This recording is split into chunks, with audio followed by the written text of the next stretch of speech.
I will now invite Rotarian Gilbert Asimwe to introduce our guest speaker. Thank you, President.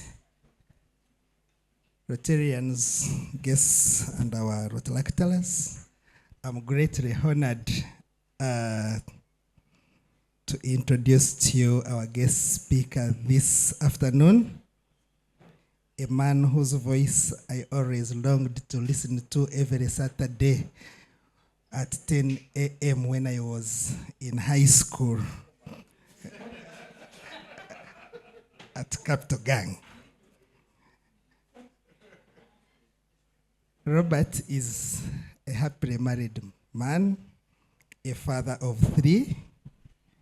He currently loves spending much of his time taking care of his health and building the coffee business. He asked me to stop there. And so join me to welcome Robert Kabushenga, our guest speaker this afternoon.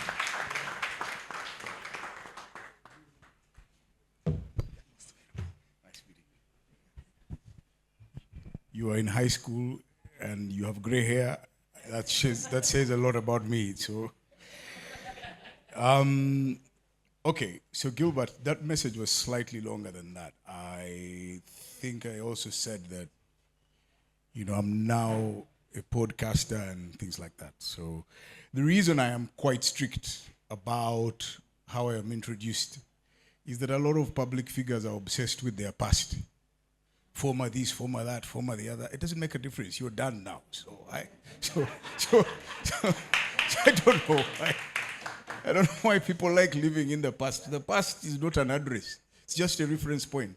So that's why I would rather be known for what I do now or who I am now. So my full-time job is taking care of myself because I am the one person I will live with longest. All of you will just be passing by while I continue being with myself. So I also have visitors to introduce and a Rotary announcement to make. So I don't know which one should come first, but I'll start with my visitors. So first of all, I want to introduce Emma Lovati. Emma is a remarkable individual. So every time I have climbed mountains, Emma comes with me to film my climbing expeditions. Yeah, he's crazier than I am, actually. He's much worse. So he never sleeps and has an obsession with chapati. That's Emma. But he has a much more powerful story. So when he saw the poster, he said, since you're going to climb a mountain, I'm coming to record. I said, no, this is not a mountain. He said, no, let me film you when you are on the ground. I said, okay, you come.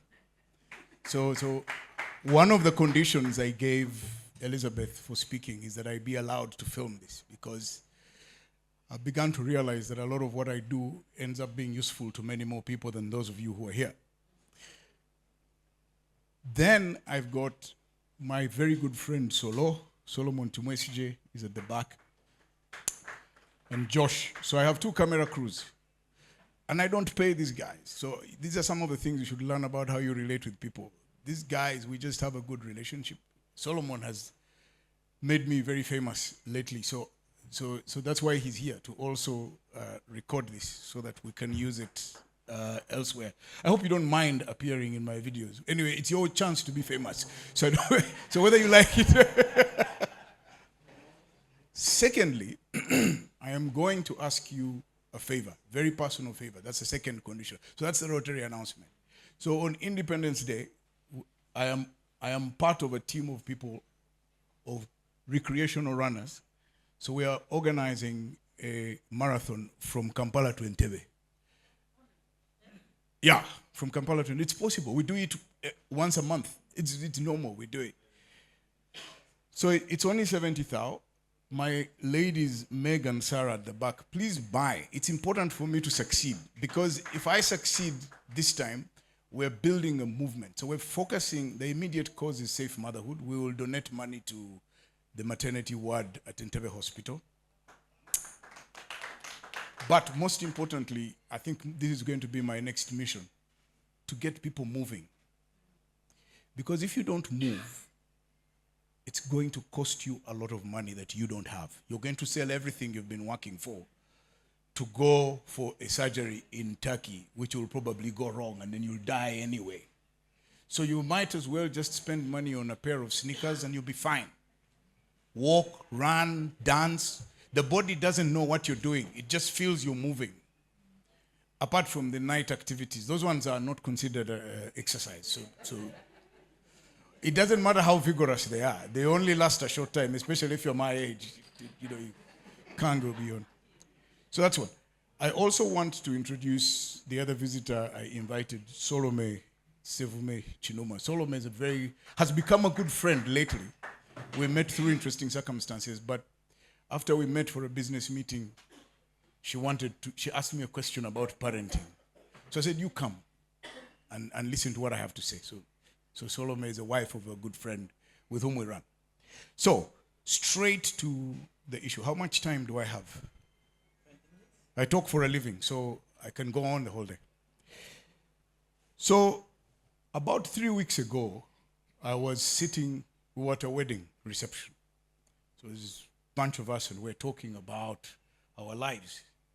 So this friend I've known for over 50 years, we started arguing about his parenting style. And then he said something, and I swear to God, I could have slapped him. Because we asked him, okay, you're here now. Who is looking after the children? And he said, there is a maid and the TV. I was like, you are lucky, because I could have slapped him. He said, you can't do that. So, what Elizabeth asked me to talk to you about makes one fundamental assumption, that you are parents. And I'm not talking about the fact that you have children. No. So first of all, if any of you has children who are out of Uganda, as far as in my books, you've done well. It's a fantastic choice. So don't second guess yourself. And I'll be telling you why. But there is a big difference between being a father, a mother, and being a parent. One is biological, one is divine. It's a responsibility. It's not a consequence. Some of you are just financiers and carers. You're not parents. So if you have never thought about it that way, I want you to understand that parenting is a big responsibility. It is bigger than one night of passion and 9 months of carrying a load. It's about taking responsibility. By the way, just in case you don't know, let me also add this. All of you seated here think you're very important. You really have only one purpose in life, reproduction. After you've reproduced yourself, go. You have no purpose being here. That's why we used to die at 40. We've just extended our stay here. But once you've reproduced yourself, that's the most powerful responsibility you have on earth. Not to build long structures, invent cars. No. It's that. It's a sacred responsibility to be a parent. So parenting across borders assumes that you've already undertaken the primary responsibility, which is the responsibility of being a parent. So I'll tell you one thing just to illustrate what I mean. And the good thing, there is at least one or two people in this room who are my colleagues or were my colleagues at work. Every day, as long as I was in Uganda, every single day, I took my children to school and I picked them from school. Every single day.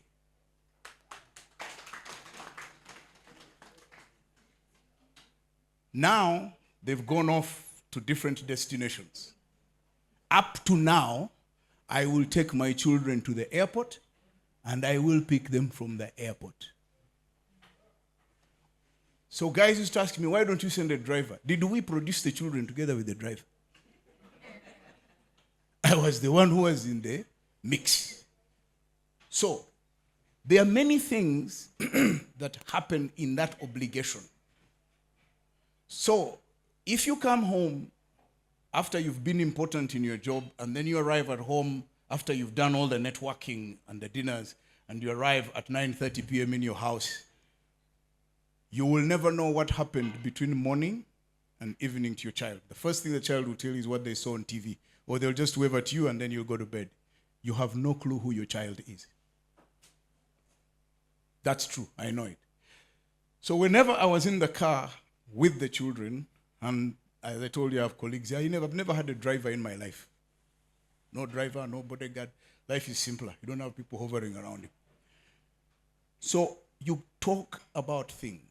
You build a connection. They tell you what happened in school. They tell you what the teacher told them. They tell you who their friends are. You see your child growing. Many of you are so busy sitting in front of your computers in a box room, you've missed a whole part of your children growing up. But I digress. So after you have been a parent and an effective parent, both of you who are responsible for this child must develop a shared ambition and a dream for your child. You can't just say, I'm taking the child to school. Which school and why? You as the parent, and don't tell me that you are a single parent, i.e. the women, you know me, I'm a single mother, so I'm the one who decides. Or the men, me, I pay fees. I don't care about the rest. Let her deal with the rest. You will come and talk to me when that child is 40 and you don't know what animal you produced. And you will be paying that price. You can't turn it around. You'll be close to tears. So for me, my thinking about schooling was shaped by a decision that was made by my mother in 1981. So my mother, so I had been part of a group of guys who were performing well. One of them is the current Minister of Health, extremely intelligent woman, very, very intelligent. She used to be first, second, like that. So me, I would be around sometimes third, fourth, sixth. So when the grades came back, everyone else went to SMARC, to Budo, Gayaza, and Amagunga. I was the only one who didn't have access to a good school. So my mother's cousin came on. So I had been admitted to go to Mengo Senior School. 1981, for those of you who are not here, was a very difficult time in Kampala. Extremely difficult. So my mom's cousin comes and tells her, by the way, there is a school in Busoga. The headmaster is a Mzungu. He's, you know, those days, corporal punishment would end in primary. Said he still administers corporal punishment from S1 to S6, and S1 to S4 they wear shorts. She said, are you sure? I said, yes. Said, well, let's get him a place there. That's how I wound up in the same school with my good friend Dan. That school, as Dan will tell you, shaped who we became. And as fate would have it, we arrived in the job market and in a country that was ready for our type of schooling experience. That's why you've had people like the late Alex Ndaola, Juliana Kanyomozi. Those are people that we, believe it or not, we went to school from 7 up to 1:30 in the afternoon. Then we had lunch, then we went on Swarm, there was dancing, it was fun. We had video, we had movie night every Friday, we had dance every Saturday. So, yeah. By the time we arrived on campus, we had no excitement about miniskirts and girls. There was nothing. You see Budonians and Gayaza, people smack, they see a girl, they get excited. For us, we were done. So, with that thinking, I started to discuss with my wife. Soon as the children, first boy arrived, We said, what is the dream? And we didn't discuss it openly, like we sat at a table and did a strategy. No. You know, it's just in conversations. What would we want our child to be? And really what came down was we wanted our children to thrive in a world that was going to change, in an international context. A world, and I'm not saying this for racial purposes, I didn't want them to be dazzled by a Mzungu, the way we had been. For us, hey, Mzungu is a big deal. No, so go and live with them. Just see that they're ordinary guys. So for my children, it's just another human being. Because we saw that we wanted them to have that exposure. So, and I'm not saying this to impress you, because at the age of 11, each of my children left the country and went to high school. The age of 11, a boarding school. It took me 4 years to persuade my wife. 4. First, I told her I have found a school in South Africa. She laughed, and she changed the conversation. Then I told her again, by the way, this school, why don't we go and see? So we went, she saw. She came back, she said, okay. Then I took her back again another time. I said, what do you think? This is now the girls' school. Then she told me, let's first go and check Kenya. I said, we go. We went, we came back. Then on the 4th time, she said, look, I think you have a point. Let's try. And the rest is history. But it was a 4-year persuasion, a 4-year process in which we had to overcome our personal and private emotional considerations and put the interests of the children above. I talk to parents and hear the mother say, I cannot let my child go. No, the problem is not the child, it's you. You're the one who has this emotional attachment to the child. You think the child is like a crutch. You don't want them to go away. You know, me, I have to have my child. Okay, you have your child. Are you going to employ him? Then when the child becomes 25, you're asking them why they're not leaving your house to go and get married. Because you got them used to staying with you. But the thing that guided our choice, and this is important for you, do you have values? Some of you just exist. You're just passing through. Don't have any values. Do you have values? Does the place where you want to take your child represent those values? And is the school representative of the my mother had values. She wanted a disciplinarian. So he said, if I take him there, I don't have to worry. There are those of us, me, Mwanje, who were here in the 80s. That time was very difficult. You couldn't even have a child at home because you were not sure. So many of us were shipped off to boarding school. Go and be there, it is safer. And going to our boarding school those days, you ask Dan, the Subuga there, they will tell you. It was like going abroad. Yeah, from here to Busoga would take the whole day. Dan, you remember? We would, in the morning, we would get to school at 7 p.m. It's what takes you to get to Nairobi. So, that was a major consideration. What are my values? So when I found the school, believe it or not, the thing that clicked it for me is that I saw the kids. I was in that town. At that time, it was called Grahamstown. So I went to Grahamstown for a totally different issue. And I saw these kids in town, smartly dressed. I had not seen a child wearing socks up to the knees. I said, there must be something special about that school. So Elizabeth will tell you because her kids went to the same school. In that school, they had uniform for everything. So you had no time to dress differently. There was an equalizer. There's uniform for being in the dorm, for sports, for class, for going to town, for traveling. They were very strict. And that's the context in which I wanted my children to be. I just didn't go looking for an international school or out of the country because I am MD and therefore all my big friends are now taking their children and I go, no, I'm not a bandwagonist. There was thought. There was discussion. So even if you don't live together, but you have a child, find a way. Don't let your fights get involved in the decision of the child. Don't let it poison it. You bite your tongue, sit together, however unpleasant that is, and just agree to only discuss, why are we choosing this school? Let it be not a fight over the other person's judgment. Because the child is bigger than the two of you. So the other consideration, and now we are moving towards so the other consideration for out of the border, across the border, was,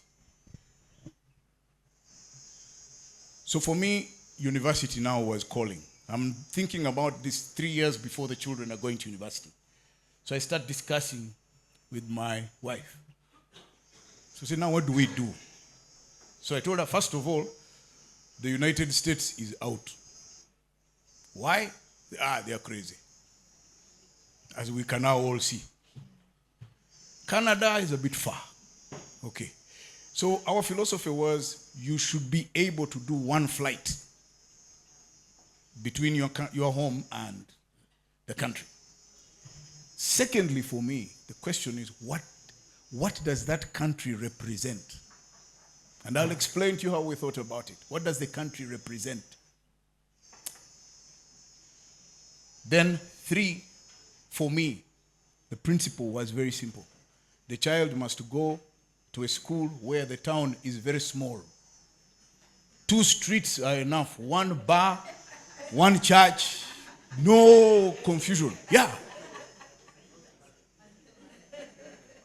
No, what are you doing in a big city? You don't have any income. What are you doing? You're not working. The money is mine. I am the one paying it. You do exactly what I say. So for my first son, I traveled to the Netherlands. I wanted a small country. I knew the Dutch, for one thing, they're very organized. So I wanted my child in a country where people are organized, but they're also modest. So I traveled there and went to some universities. They tell you that this one is a professor of engineering. He's in an old white t-shirt, orange trousers, and orange trousers and Crocs. Say, you have a PhD? Yes. He said, he has just sent a station to the moon. Really? Yeah. So but they told me one thing in the Netherlands that really clicked it for me. They said, half of our country is below sea level, below. But we've not had a flood in 70 years. So you can see their engineering, the way they operate, the way they deal. And at that time, their prime minister had become a celebrity because he used to ride a bicycle to work. That's the place I wanted my son to come of age. So, but he then plays me. And I said, okay. So he says, okay, you want me to go to the Netherlands? Yes, fine, no problem. But I found a course. I said, okay, good. But the course is only at the University of Amsterdam. I said, but we agreed, the big city. He said, well, Daddy, this is what I want to do. So I compromised. Okay, since you have accepted my country, I'll accept the university. That one went, as we speak, masters. On his own, lives, very independent man, does what he likes. Thankfully, he hasn't yet started wearing orange trousers, but at least Crocs, he's the master of Crocs. My daughter then comes with the story. She knew very well that I was against the UK for exactly the same reasons I did. Because then she comes with this story. I'm going to do a degree in English. I have to go to the UK because, as we later discovered, all her friends were going to the UK. So I said, okay, fine, no problem. Can we look around at the countries that would offer a degree in English? The options were not very attractive. Australia, Canada. Our members here, it's a bit tough because the guy who's teaching the English doesn't know it himself. So I said, okay, fine, agreed. You choose the country, I choose the university. Are we agreed? Yes. You're going to Wales in a village called Aberystwyth. She spent there 3 years. There's only one street goes through. I'm happy. No. The tail cannot wag the dog. I am in charge. Yes, they know it. I don't punish, I don't beat, but we're very clear about who is the law. And I'll also explain that. Third young man comes around, it's his time. I tell him, you know the principle. Daddy, you know, UK, what. So I gave him a condition. I said, it's all right. You want to be a lawyer? Yes. You want to go to the UK? Yes. Oxford. You don't get the grades for Oxford, I make the decisions. Yeah. So he didn't get the grades for Oxford. I go and find a small country which is beside the UK, Ireland. There's a university called Cork, 267 kilometers from Dublin. Go. No distractions, because there are bars there in Dublin, Guinness, what. Focus, 3 years. Don't be distracted by neon lights have been around for a long time. I told him, alcohol, you are not the first to make it. You have found it here. You will drink it until you get tired. So wait, 3 years. Girls, since 4 million years ago, you will find them. Just focus for 2 years. Go there, relax, bring my degree. And then after you have brought my degree, I have told each one of them, I am now not the decision maker anymore. I am a strategic advisor. Okay, I'll still invest in your fees, but at this point, you have brought my degree. I am happy. You have grown. You have understood my logic. You are a better human being. Now you know how to make choices. You've experienced the world. You've seen what's coming out. Nothing shocks you. So now you know how to make decisions. And 2 bonuses from that decision that I made. Number 1, there was a very specific program in that school, and the teachers told us the rationale. There was a very specific program about drugs and alcohol and fast cars.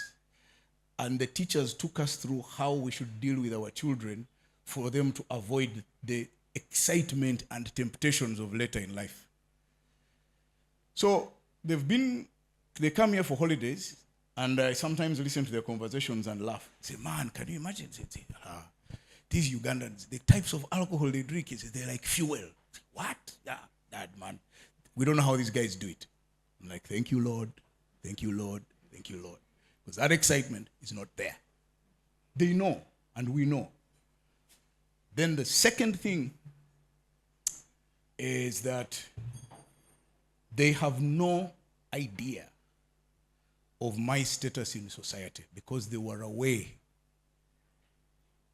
So that has helped. So my daughter always asks me, Daddy, do you know everybody in Kampala? I said, no, I just wave because I am being polite. But it helped because sometimes as a parent, if you are in the kind of position that some of us have been, your children can get carried away.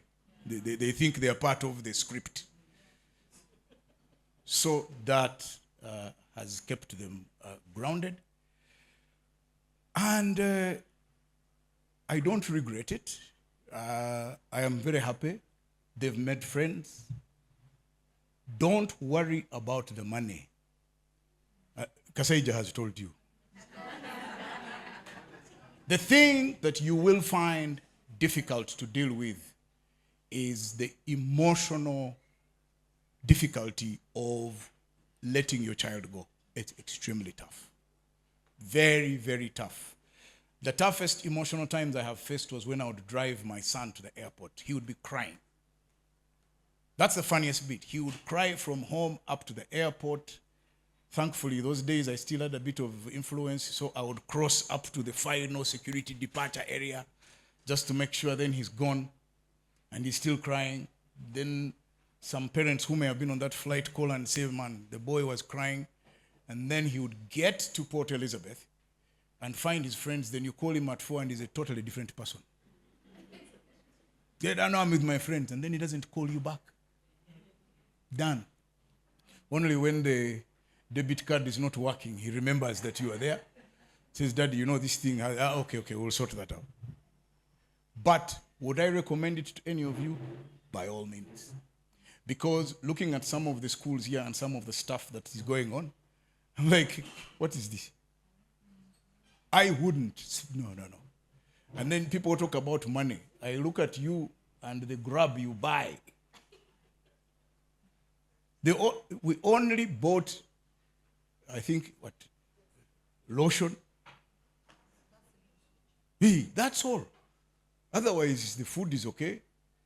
Then, and you can see now, and I can see now that with my children, when I ask them if they want anything, they're not interested.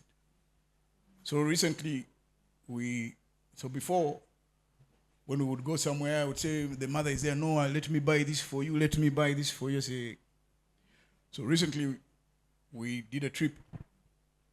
And so I told them, okay, guys, the money is not enough. So you go online, figure out what you'd want to buy while we're on this trip, tell me how much it is. So they all went, looked around, I would want this from this shop, la, la, la. I said, okay, thank you very much. So how much do you think you'll need? Each one came back with a figure.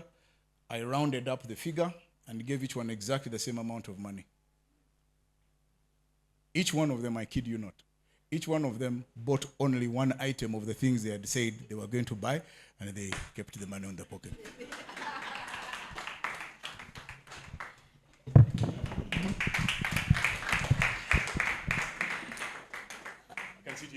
Yes. Okay. Another round of applause. Thank you so very much, Robert, for sharing from the heart and sharing your experiences with us. What a fantastic talk. We now know the kind of decision making that parents go through and how tough we need to be and how consultative you have to be with your children. Thank you so very much, and I think we have all benefited a lot from your experience, from this sharing you've done with us. May I now invite IPP Dan Arinange to move to give a vote of thanks. There are no questions. Okay. I'm happy to go away. Okay. Sorry about that. Sergeant at Arms, let's go to Q&A session. So 3, and then my memory is no longer what it used to be. Thank you, Robert, and this was powerful. I'm someone who lived and somehow worked out of this country at a certain point, but I didn't study from there. So my question is somehow related to that experience. In the decisions you've been making around taking your children to these universities, have you considered which sort of job market you are preparing them for?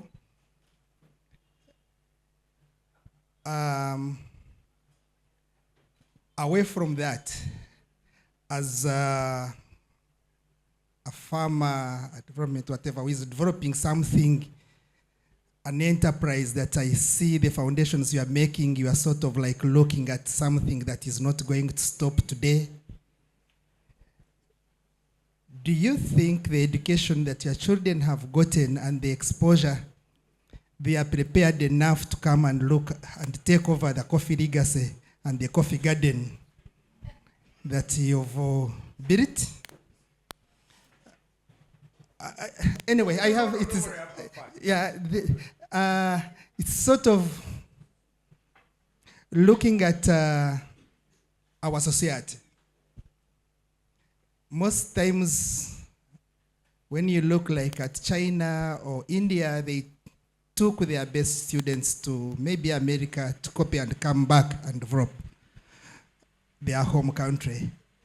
Away from having family ambitions around the expectations of what we were building these children for, have you thought of the Ugandan society and how they can benefit from the education and the investment you are making to your children?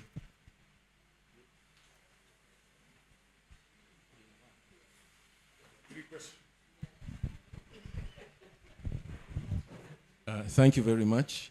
Robert, we come a long way. Yeah. We're also in an empty nest like you. They are outside the country, very far away. Find a new hobby. I know a few. Come climb mountains with me.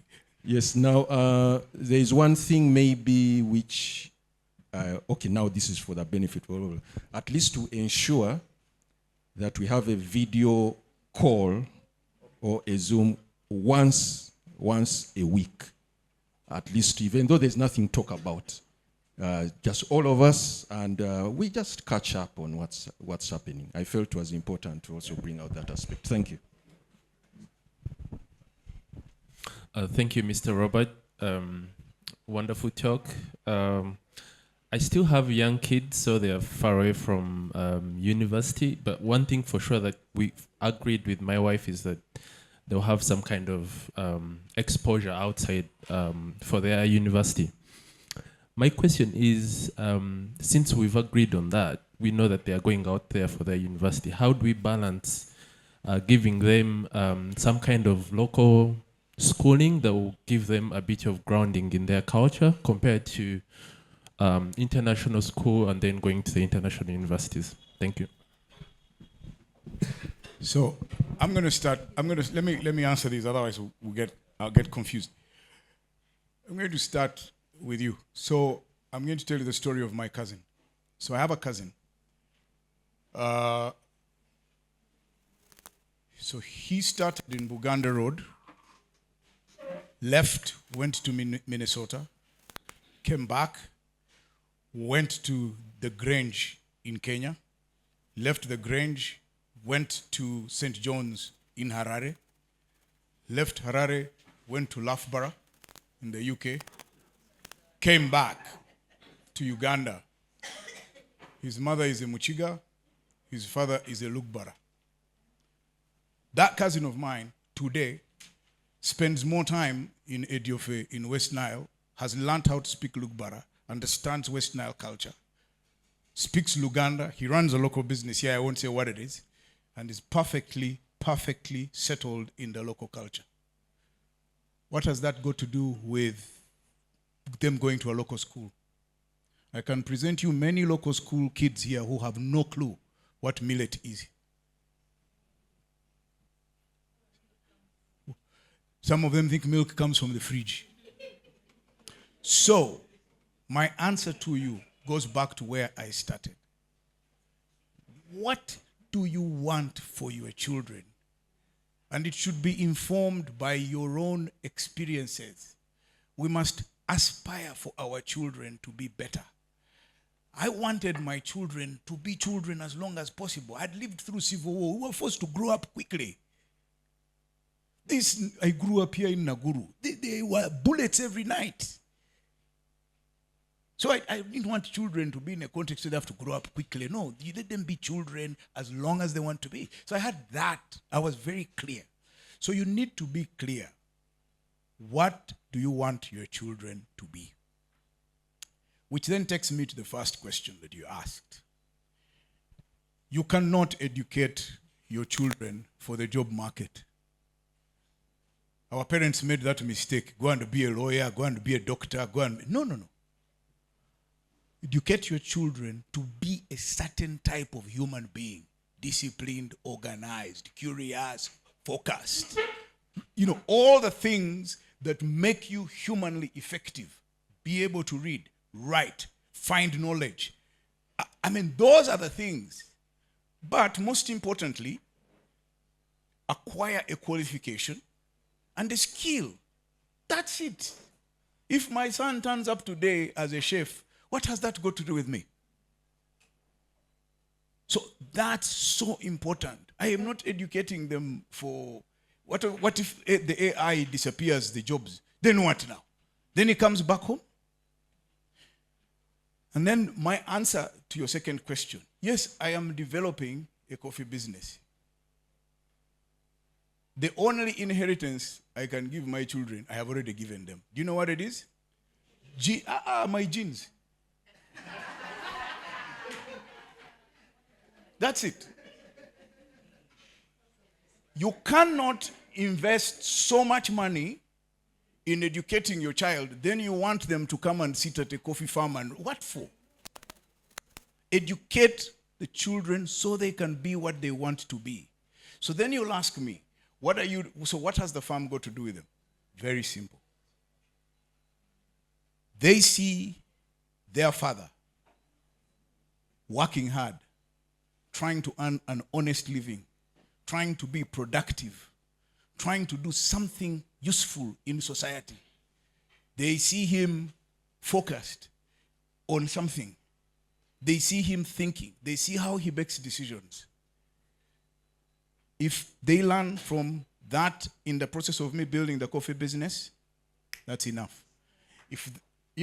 Thank you. If they then come back and say they want to be part of the coffee journey, that's a bonus. Otherwise, why do you want to live your life through your children? Who says they are an extension of you? You missed your calling. For me, I missed my coffee calling. I'm now catching up. That has nothing to do with them. And it's not a bad thing that I am taking them. I'm not taking them to the farm. Guys ask me, do you take them? See, to do what? If I've told them, if you want to carry on the business, I will have built it up to a certain point from where they can take it on and make it bigger. If they can't, sell it and go and do other things. Make good use of the money. I have disciplined you. Otherwise, my grandfather was a magistrate. My father was a foreign service officer. Why am I not in the foreign service? I am here talking to you for a living. Leave children alone. Just provide boundaries, frameworks, and the power of example.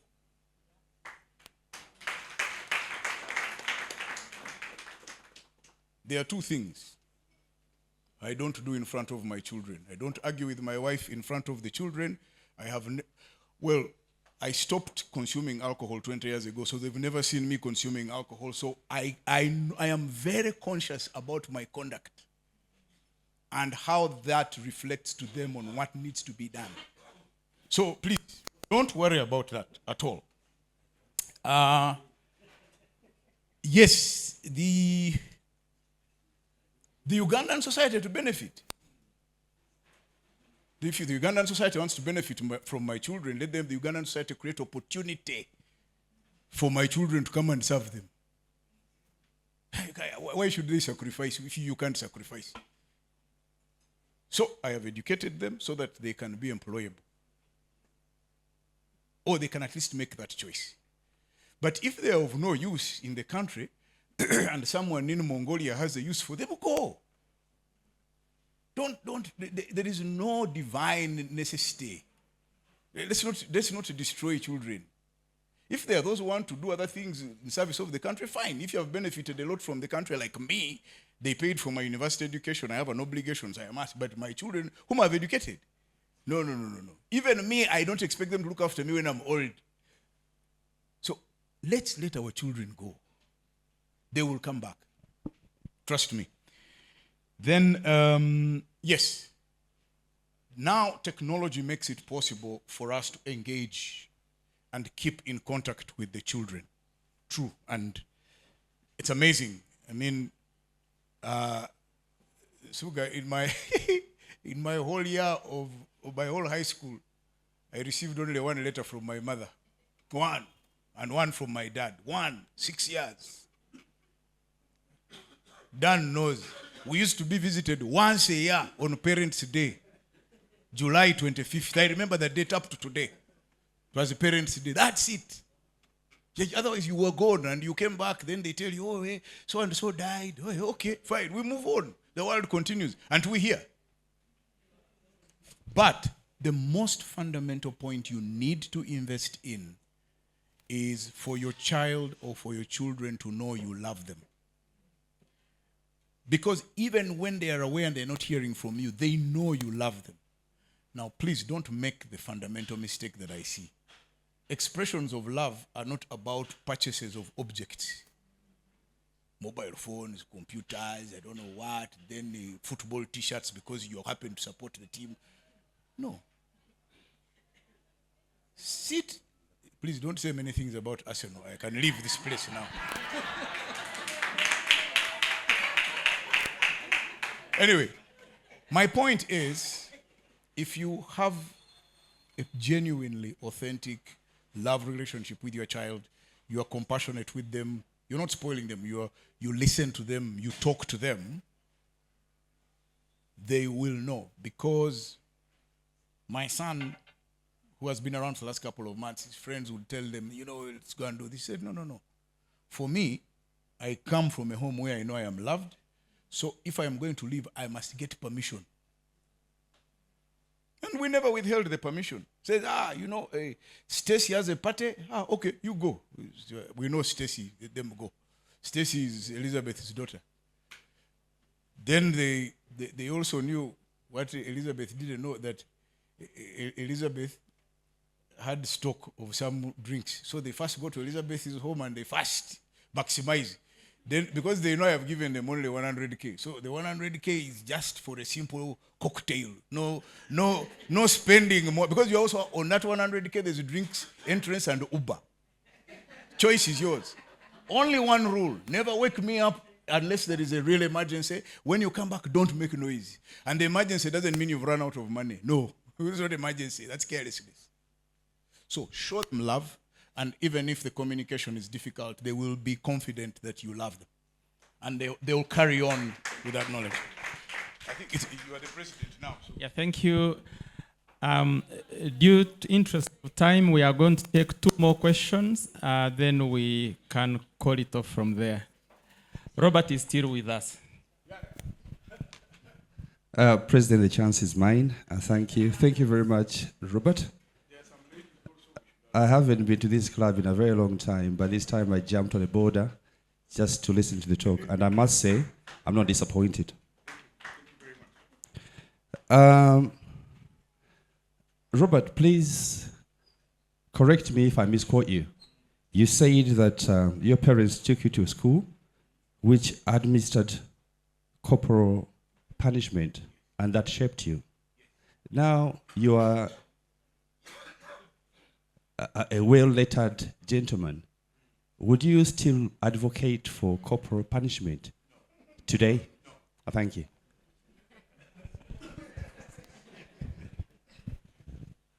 Thank you very much, Robert. And thank you for giving me an opportunity, President. I loved listening, but I also wanted to hear the other side.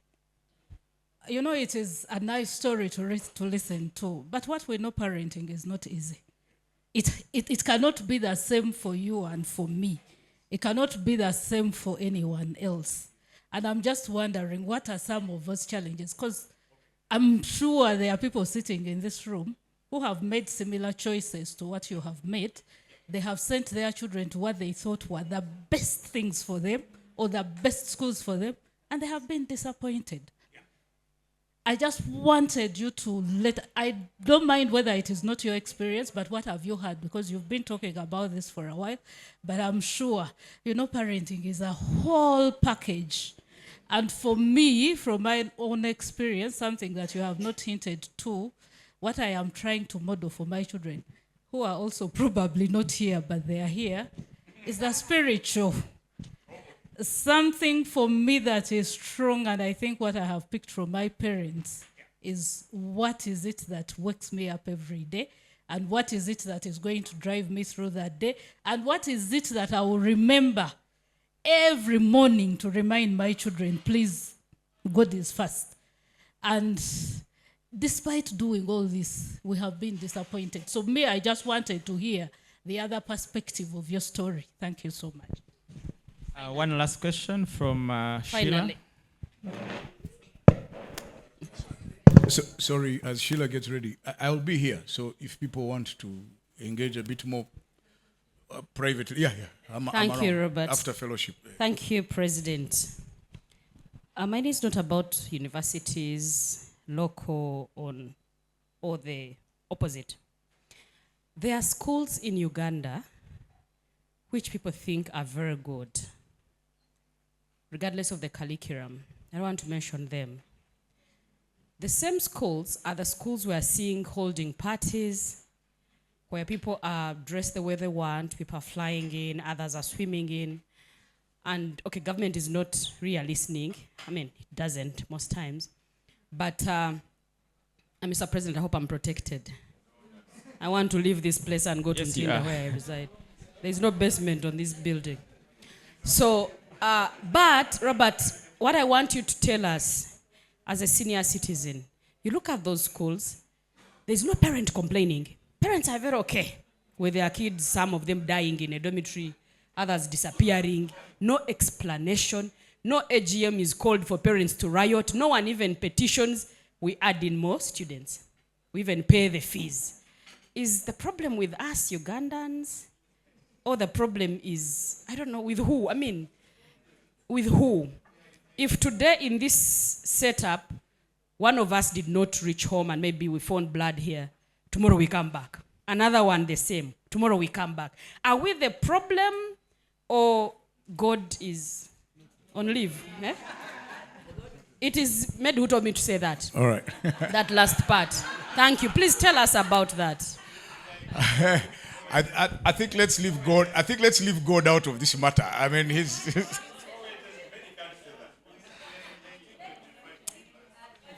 So I want to start with Sheila's question, because it's at the heart of why we are here, and it's, I think, why Liz asked me to speak. And I'll repeat exactly where I started. Number one, do you understand your responsibility as a parent? Because the one of father and mother, you have already carried out. It's too late now. We can't reverse unless the child dies. But as a parent, do you understand what that responsibility is? Sheila, some of the schools you're talking about, I know that parents are bribing for admission even when they know that the dormitory is having triple deckers. Schools have triple deckers even when the owners of the school know the law forbids it. So, why are you, as the parent, taking your child through such a punishment?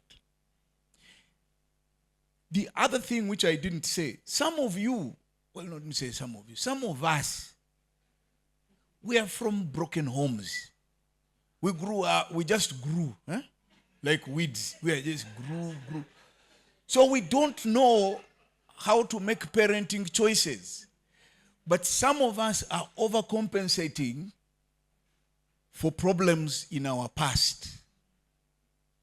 Please try and divorce yourself from that past. Don't try to correct those mistakes. It's too late. If you didn't have sugar when you were growing up, don't give kids Coca-Cola for breakfast. Because you want to prove a point that now you have some money, now they can drink all the sugar. What are you doing? So it's the same logic, Sheila. And I am saying the world has opened up. And we are talking about university. I'm not talking about university. See, the world has opened up. Today, you can leave Uganda and you will be in another country 4,000 kilometers from here within 8 hours. So why are you limiting your horizons?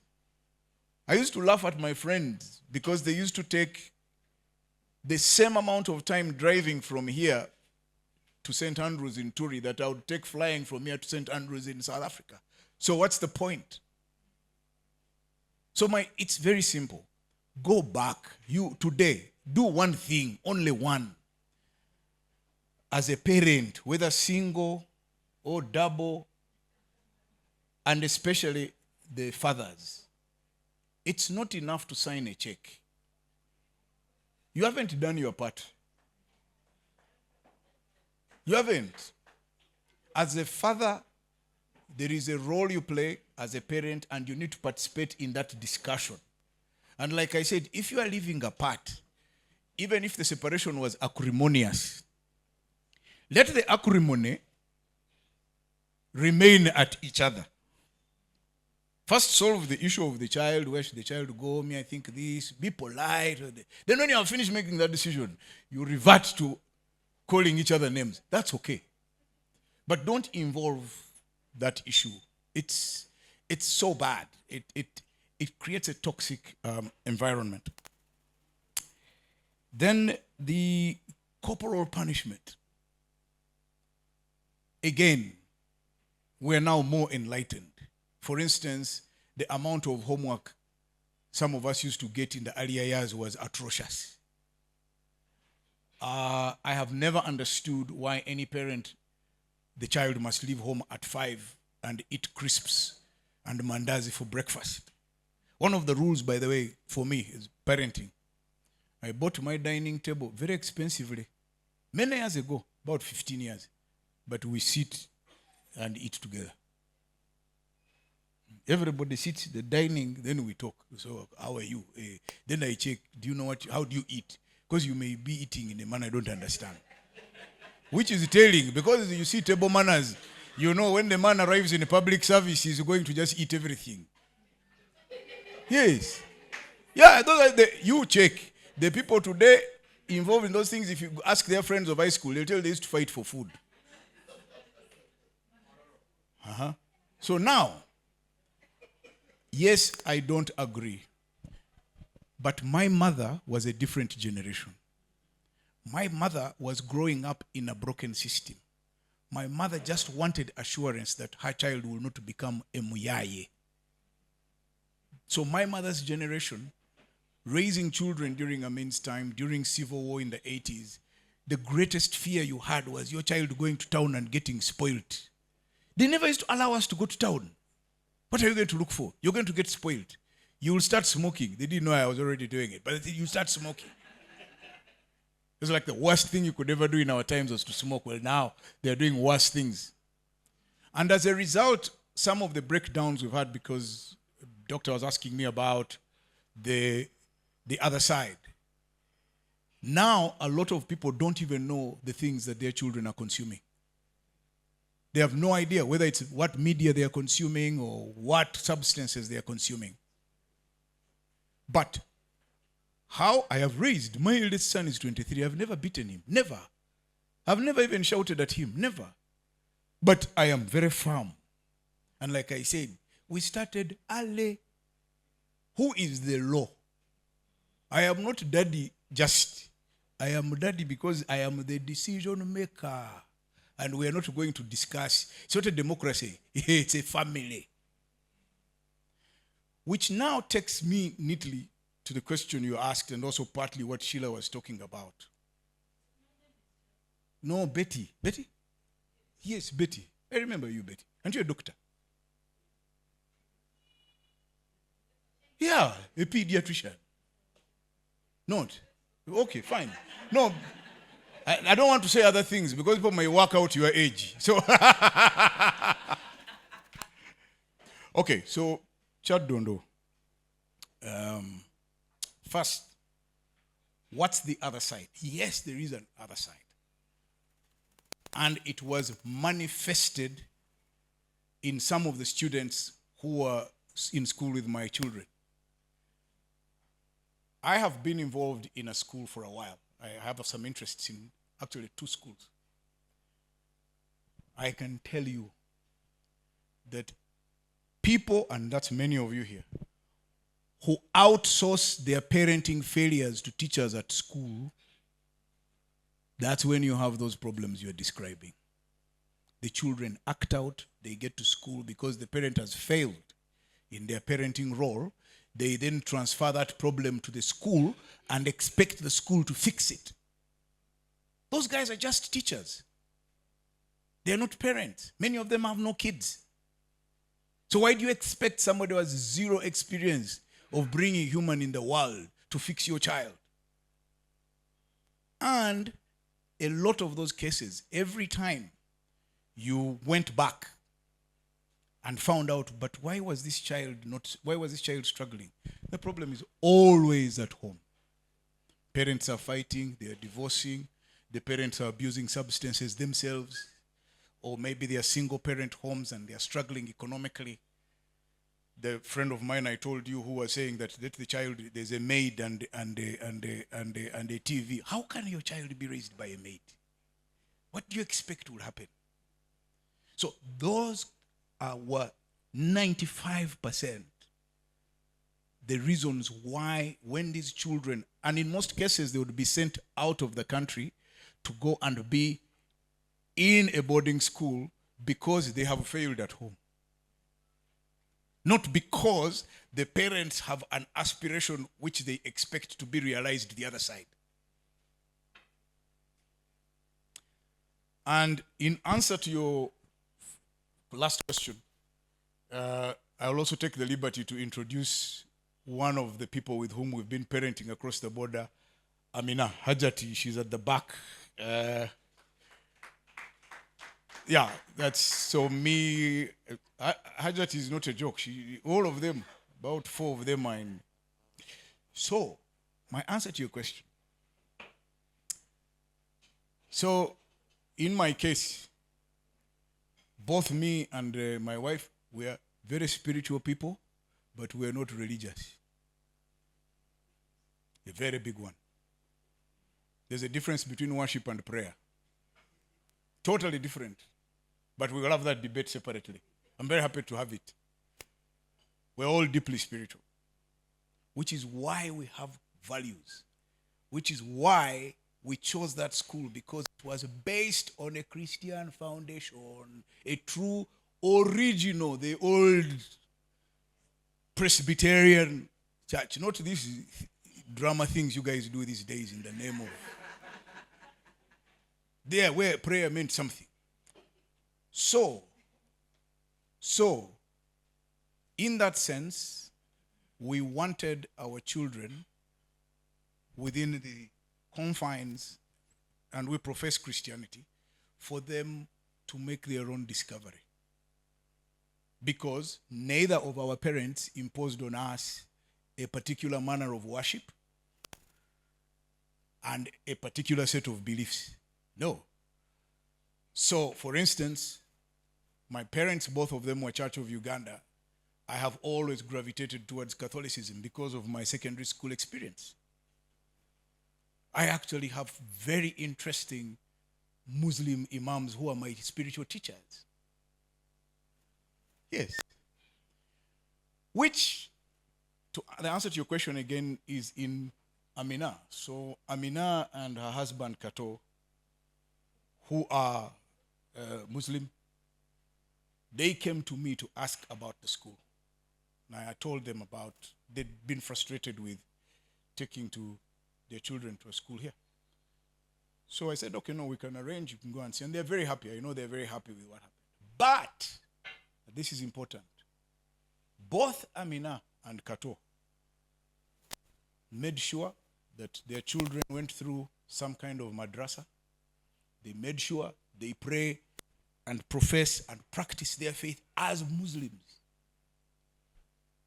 So, Amina, am I wrong? I think children fast when they're at school during, yes. This is a Christian school. Their children fast. They know the prayers. They know it's 5 times a day. That they know. From where? From home. So we go back where we started. Home. So, it is not that in these schools there is no spirituality or there is no religion. No, there is. It's just what you prepare your children for. So you go, you teach your children what is your faith, what is your set of beliefs, what are your values, what's your spiritual life.